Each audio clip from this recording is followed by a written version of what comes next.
हर बार एक नई शुरुआत मैं करना चाहूँ, लेकिन मेरी हार का डर मुझे हर बार पीछे ले जाए। बचपन से जिस प्रकार के समाज में हमारी परवरिश हुई है, वहाँ हमें यही सिखाया गया है कि जिंदगी में कभी हारना नहीं है, हमेशा सबसे आगे रहना है। और इस प्रकार के विचार पनपने के कारण उस बच्चे के मन में हार के प्रति एक डर पैदा हो जाता है। जब भी हम किसी बच्चे को अच्छे अंक लाने के लिए चॉकलेट देते हैं और ख़राब अंक आने पर उसे डांटते हैं, तो हम जाने अनजाने उसके मन के अंदर एक डर पैदा कर रहे होते हैं। और कहते हैं कि बचपन में बच्चे के मन में बोया गया बीज जिंदगी भर पलता है। वो बच्चा जीवन में हमेशा एक नई शुरुआत करने के लिए डरता रहेगा, और इसका जिम्मेदार कौन है? इसीलिए अपने बच्चे के मन में ऐसे बीज बोएं कि वो कभी अपनी हार से डरे ना, कभी जीवन में एक नई शुरुआत करने के लिए उसके कदम पीछे ना हटे।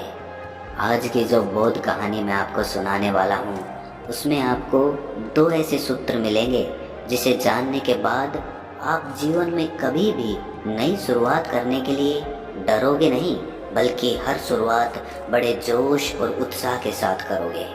इससे पहले कि आप इस कहानी में खो जाएं, इस चैनल को सब्सक्राइब ज़रूर कर लें। तो चलिए कहानी शुरू करते हैं। जो इंसान अपने जीवन में कभी नौकरी नहीं करना चाहता, उसके पास जीवन में कुछ पैसा कमाने के कुछ ही विकल्प बचते हैं, और उनमें से एक विकल्प होता है रोजगार। श्याम की भी हालत ऐसी ही थी। ऐसा नहीं था कि उसने जीवन में पढ़ने की कोशिश नहीं की या फिर कोई नौकरी पाने की कोशिश नहीं की। बचपन से ही वो पढ़ाई लिखाई में इतना तेज नहीं था, इसीलिए उसे अच्छी नौकरी नहीं मिल पाई। और जो नौकरी उसे मिली उसमें उसको वेतन तो कम मिलता था, लेकिन उससे मेहनत ज्यादा करवाई जाती थी। उस वेतन में उसका अपना खर्च भी नहीं चल पाता था, तो वो अपने परिवार का खर्च कैसे चलाता? घर में उसकी पत्नी थी, उसके बच्चे थे, उसके माता पिता थे। इतने लोगों का पेट पालना, वो भी मामूली वेतन के साथ, और वो भी इतनी महंगाई में, वो उसके लिए नामुमकिन सा हो गया था। इसीलिए उसने एक बार हिम्मत करके अपनी नौकरी छोड़ने का निर्णय लिया।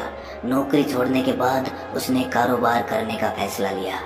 लेकिन कारोबार के लिए तो धन चाहिए, पैसा चाहिए, और वो उसके पास था नहीं, तो वो कारोबार कैसे करता? इसीलिए उसने कारोबार करने के लिए अपने सगे संबंधियों और अपने दोस्तों से धन उधार ले लिया। उसने उस काम को ऊंचाइयों तक पहुंचाने के लिए भरपूर जानकारी इकट्ठी कर ली थी। इसीलिए उसे इस बात का विश्वास था कि वो इस काम को एक नई ऊंचाई प्रदान कर सकता है। काम शुरू करने के बाद कुछ दिन तो काम पूरे जोरों पर चला, लेकिन कुछ दिनों के बाद उसका काम ठंडा पड़ता आ गया। अब दिन रात उसके सर पर यही चिंता सवार रहती कि वो अपने दोस्तों और अपने सगे संबंधियों का धन कैसे वापस करेगा। उसे इस बात की बहुत चिंता हो गई थी, इसीलिए वो शराब भी पीने लग गया था। कहते हैं कि जब नाश मनुज पर छाता है तो पहले विवेक मर जाता है। मतलब जब भी किसी पर समस्या आती है तो सबसे पहले उसका विवेक यानी कि उसकी बुद्धि मर जाती है, और यही श्याम के साथ हो रहा था। अब उसके अपने परिवार के साथ लड़ाई झगड़े भी बढ़ने लगे थे। दिन दिन बीतने के साथ उसकी हालत और भी ज़्यादा खराब होती जा रही थी। अब उसके सगे संबंधियों और उसके दोस्तों ने अपना धन वापस मांगना शुरू कर दिया, लेकिन उसके पास धन वापस देने के लिए तो बचा ही नहीं था। जो कुछ धन बचा था वो उसको शराब में उड़ा रहा था। जब बार बार मांगने पर भी उसने उनका धन नहीं लौटाया, तो वो उसके घर पर पहुंचने लग गए। अब रात दिन उसके घर पर कर्जदारों की कतार लगी होती थी। कुछ दिन तो श्याम ने उन्हें ये कहकर टाल दिया कि अभी कुछ दिनों में मैं आपका पैसा वापस कर दूंगा, लेकिन कुछ दिनों के बाद भी बंदोबस्त होने की कोई संभावना उसे नजर नहीं आ रही थी। बात अब लड़ाई झगड़े तक पहुंचने लगी थी। रोज अलग अलग लोगों के साथ गाली गलौज और लड़ाई झगड़े से श्याम बहुत परेशान हो गया था। वो अपने जीवन से पूरी तरह निराश हो चुका था। वो अक्सर यही सोचा करता था कि इंसान से अच्छा तो जानवरों का जीवन होता है। ऐसे ख्यालात पनपने के कारण उसके अंदर आत्महत्या करने के विचार आने लगे थे। लेकिन अपने परिवार को अपने ऊपर ही निर्भर पाकर वो ये कदम नहीं उठा पाता था। लेकिन अब परिस्थितियाँ और भी भयानक रूप लेने वाली थी। कुछ ही दिनों के बाद उसकी पत्नी की भी मौत हो गई और अब वो अपने बच्चों और अपने माता पिता के साथ अकेला ही बच गया था। पहले तो उसकी पत्नी उसे हिम्मत दे दिया करती थी, लेकिन अब उसे हिम्मत देने वाला कोई भी नहीं था। इसीलिए एक दिन रात के समय अपने दोनों बच्चों को सुलाकर वो पहाड़ी की ओर चल पड़ा। जाने से पहले उसने आखिरी नज़र अपने परिवार पर डाली और उसकी आंखों में आंसू भरे थे। छल छलाई हुई आंखें लिए हुए वो पहाड़ी की ओर चलता जा रहा था। अब बस वो अपने शरीर से, अपनी जिंदगी से, अपनी रूह से आज़ादी चाहता था और ये आज़ादी उसे मौत ही दिला सकती थी। जब वो उस पहाड़ी की ओर जा रहा था तो रास्ते में उसने एक चिता के पास एक बौद्ध भिक्षु को बैठे हुए देखा। ये दृश्य जब श्याम ने देखा तो श्याम उस भिक्षु के पास पहुंचकर बोला, लगता है कि आपके किसी बहुत करीब इंसान की चिता जल रही है। ये सुनकर बौद्ध भिक्षु ने श्याम की तरफ देखा और मुस्कुराते हुए कहा कि नहीं, मैं तो जानता भी नहीं हूँ कि ये चिता किसकी है। ये सुनकर श्याम चौंक कर बोला, तो फिर आप इतने ध्यान से ये चिता क्यों देख रहे हैं? ये सुनकर बौद्ध भिक्षु ने कहा कि इस जलती हुई चिता को देख रहा हूँ।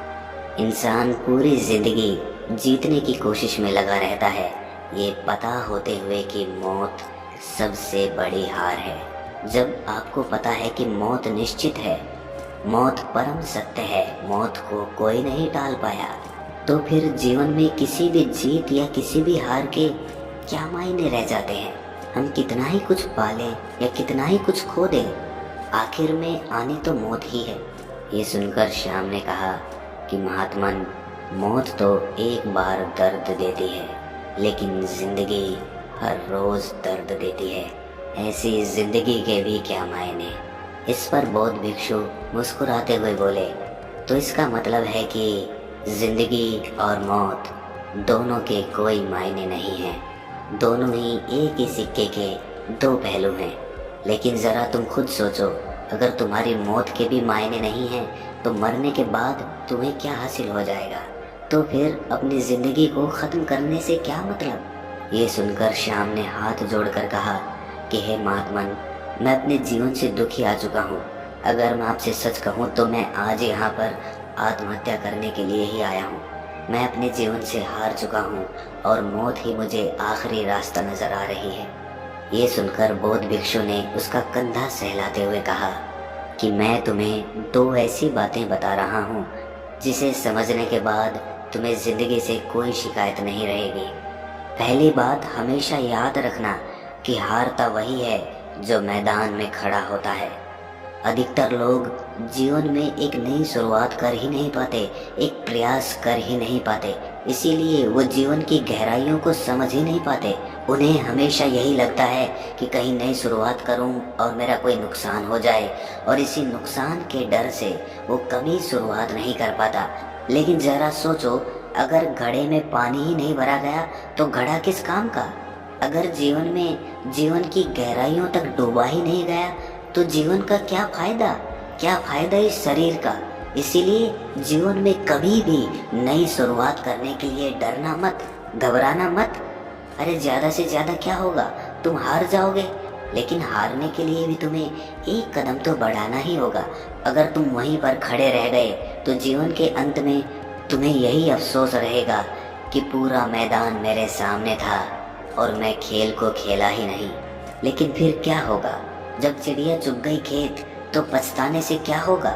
इसीलिए अगर कल को पछताना नहीं है तो अपने मन से हार का डर निकाल दो। भूल जाओ समाज क्या कहेगा, बस अपनी सुनो, अपने मन की सुनो। अगर आपके मन को लग रहा है कि आप किसी काम को, किसी रोजगार को अच्छे तरीके से कर सकते हैं तो उसको शुरू करने में कभी भी घबराना मत, वरना तो जिंदगी भर आपको यही अफसोस रहेगा कि मैं कर सकता था। और दूसरी बात जो हमेशा याद रखनी है वो ये कि हार कर भी यहाँ खेल से कोई बाहर नहीं होता। मौत से पहले जिंदगी आपको अनगिनत मौके देती है। लेकिन वो आपके ऊपर निर्भर करता है कि आप कितने मौके ढूंढ पाते हैं।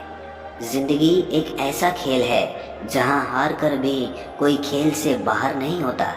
अगर हम एक बार हार गए तो हमें दोबारा नई शुरुआत करनी चाहिए, लेकिन पहली वाली हार का डर हमारे मन में बैठा रहता है, इसीलिए हम दूसरी शुरुआत नहीं कर पाते। आपको जीवन में चाहे जितनी भी हार मिले, लेकिन आप कभी हार मत मानना, क्योंकि आपका जीवन आपको अनगिनत मौके और देगा, आपको दोबारा से ऊपर उठने के और नए नए रास्ते दिखाएगा। लेकिन आप अपने जीवन से कभी निराश मत होना।